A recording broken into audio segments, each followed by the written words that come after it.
There's this massive, almost universal trigger for childhood PTSD symptoms, and you probably have it. I think a lot of people have it, not just those of us with childhood PTSD.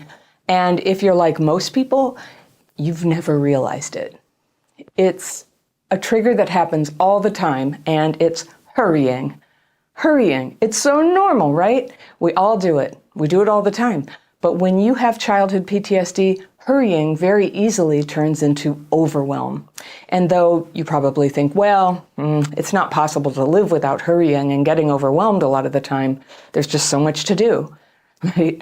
But if you're hurrying, when you're doing your job or caring for your kids, it can trip you up and sabotage the most important things in your life. Because for people with trauma, hurrying sets off dysregulation. Now, no one ever told me this, but once I knew what neurological dysregulation was, and I started working hard to get re-regulated again, that's what I'm always teaching about on this channel, right?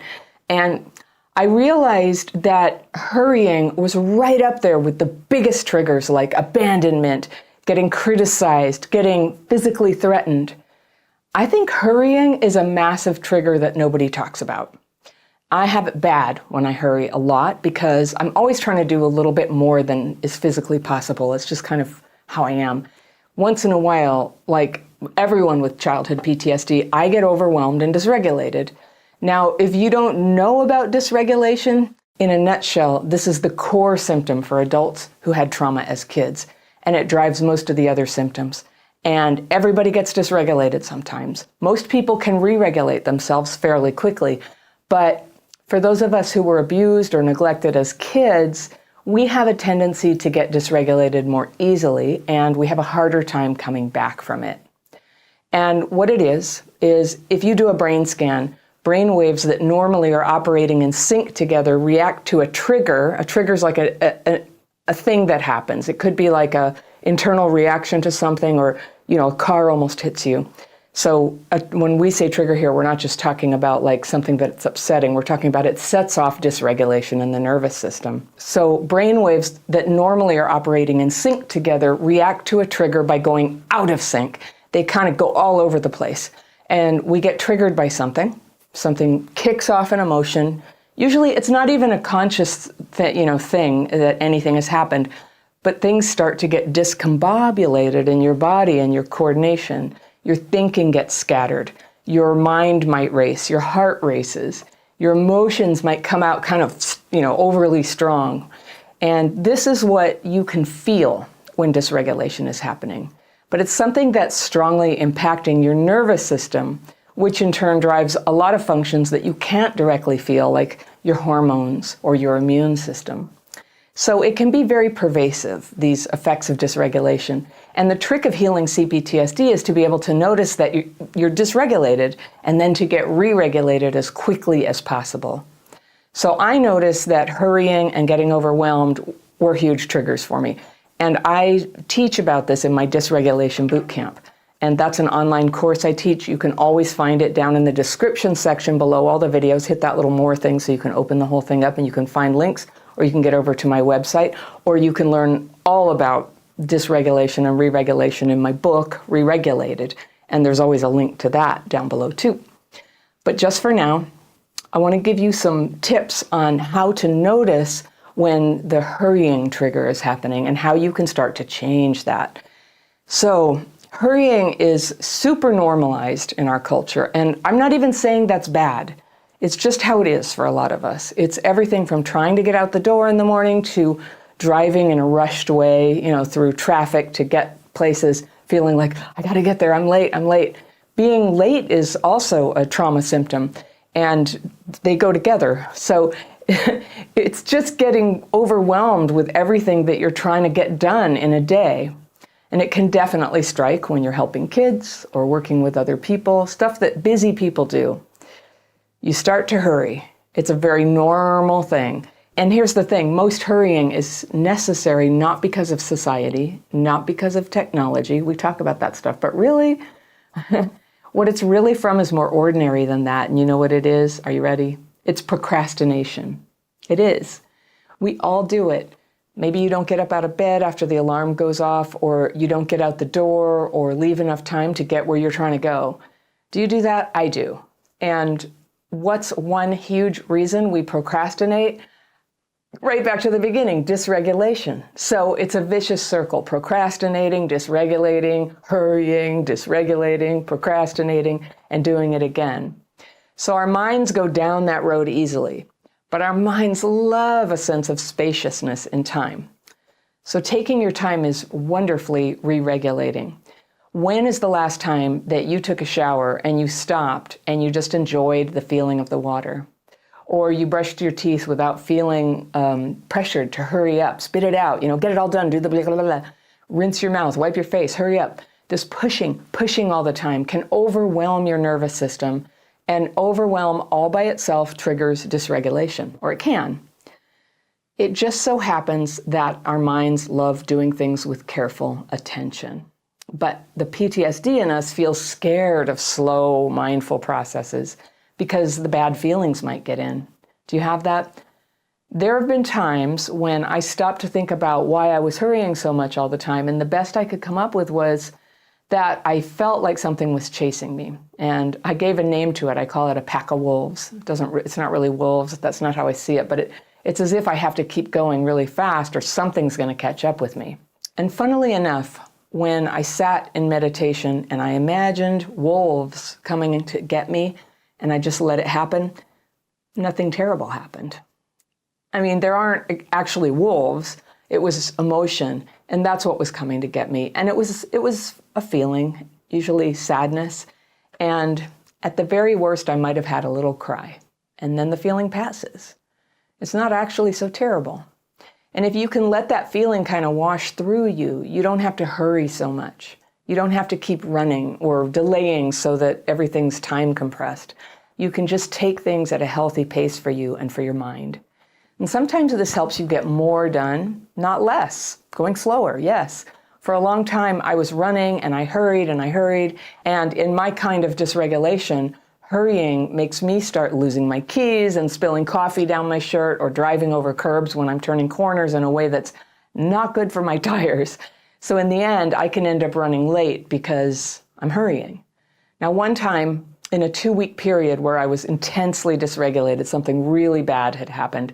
And I was really, really in my PTSD symptoms, but I drove away from the gas station with the pump still in my car. I did that twice, actually, and the people were in the gas station going, hey, hey, trying to yell after me, but I didn't hear them. I was like lost in my head. And then also during that period of time, I rear-ended a truck on the freeway, and luckily they had like a stainless steel bumper. Like I stopped, I got out of the car, and they just like waved me on.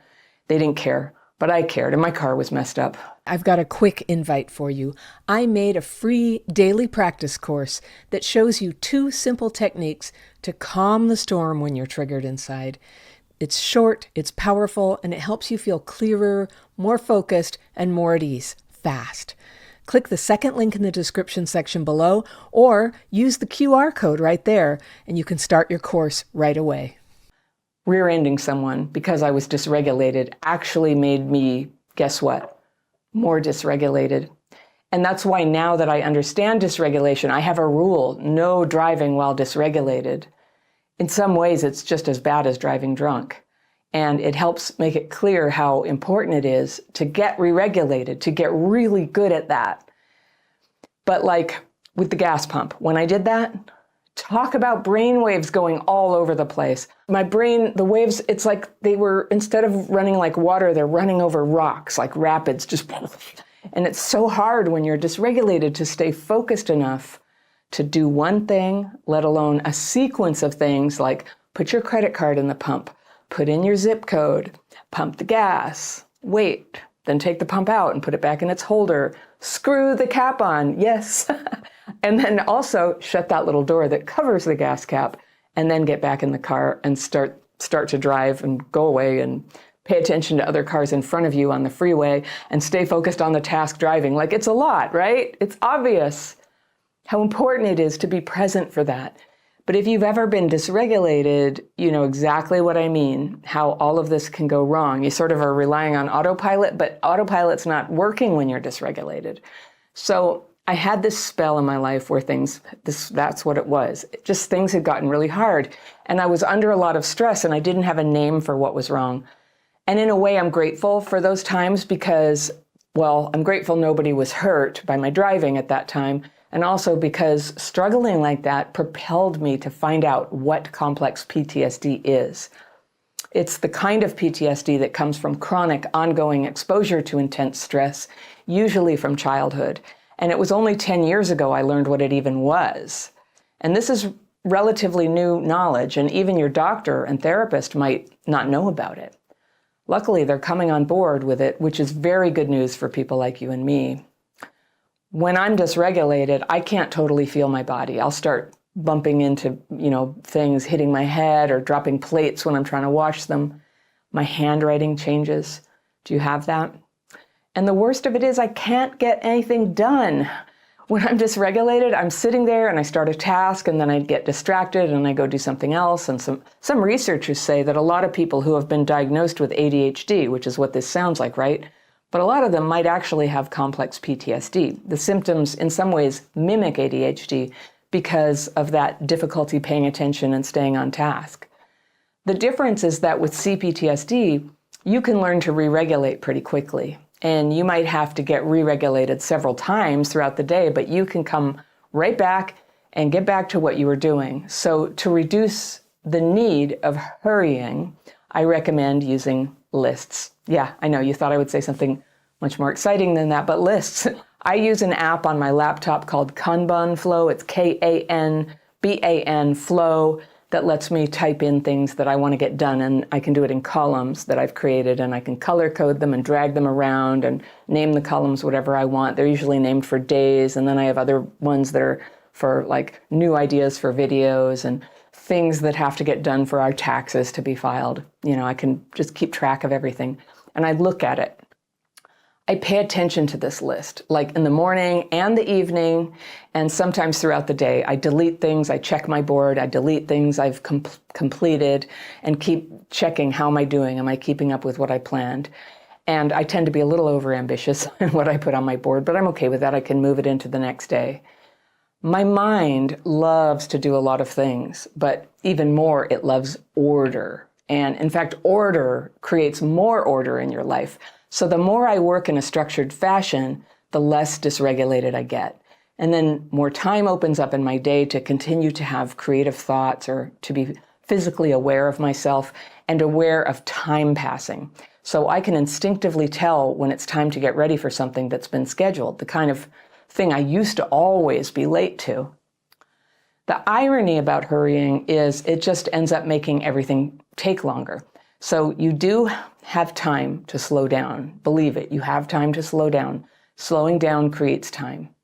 And slowing down is really good for kids. You probably remember the feeling. Going slowly is why some of us like the kids' TV show Mr. Rogers so much. I grew up on that, very important to me. He was the master of slow, mindful actions. Or a lot of people like Bob Ross, the painter. You can go right into a state of calm, watching somebody do something slowly like he did with his paintings, talking gently about what he was doing with the happy trees. We know that complex PTSD can make it hard to process thoughts and feelings, and they literally get backed up in your conscious awareness. And there's too much going on in there. So when you try to find your keys or the address where you're going, these little things can just be too much. So we all feel good when we can tune in to a more natural pace where we can think and be aware and think through what's next. This is a state where we can learn. And you've probably had people in your life who modeled that for you and helped you learn. That's something worth being grateful for. The people who followed a natural pace, and it allowed you to find a natural pace. It's a little different for each person, but those people are very comforting to be around. Hey, it's me, and real fast, if you're watching my videos and wondering if maybe past trauma is having an effect on your life today, I want to share with you a list of signs that what you're struggling with now might be connected with neglect or abuse in your childhood. It's good to know this because it can help you know that what's hard for you right now is normal and that healing is possible. You can download my Signs of Childhood PTSD quiz by clicking the top link in the description section below or using that QR code right there. You might want to just think about in your life, was there a teacher or a friend's mom or a relative who was like that for you? A lot of people use meditation to sort of tune in and drop back into their bodies and allow their capacity to pay attention to gradually well up again. And this is really powerful for CPTSD healing. You'll hear me teaching this in all my courses. It's the foundation of being able to heal. It's the first thing to learn how to do. When you're feeling overhurried, one thing that you can do is to simply slow down. Just drop to half speed for a minute or two. Like you might only need to go at half speed to just finish washing a cup or pulling clothes out of the dryer so that you're not just banging around, hitting your hand on the edges of the dryer or dropping things like I do when dysregulated. Just slow it down to half speed. And when you do this, your movements send a signal back to your brain to come back from dysregulation and back into a regulated state. So if you can learn to do this around hurrying or anything that gets you dysregulated and frustrated, if you can change your dysregulation, you can change the course of your whole life. It's the dysregulation. That's at the root of so many childhood PTSD symptoms, including the health problems, including the cognitive problems, including the sense of loneliness and lashing out at people and feeling like you can't connect with them at all. Learning to re-regulate is the number one thing you can do to start healing all these other aspects of your trauma. So if you're wondering if you get dysregulated, I've got a quiz. You can just check what the signs are and see if it's happening for you and how much it happens. It's free. You can download it by clicking right here, and I will see you very soon.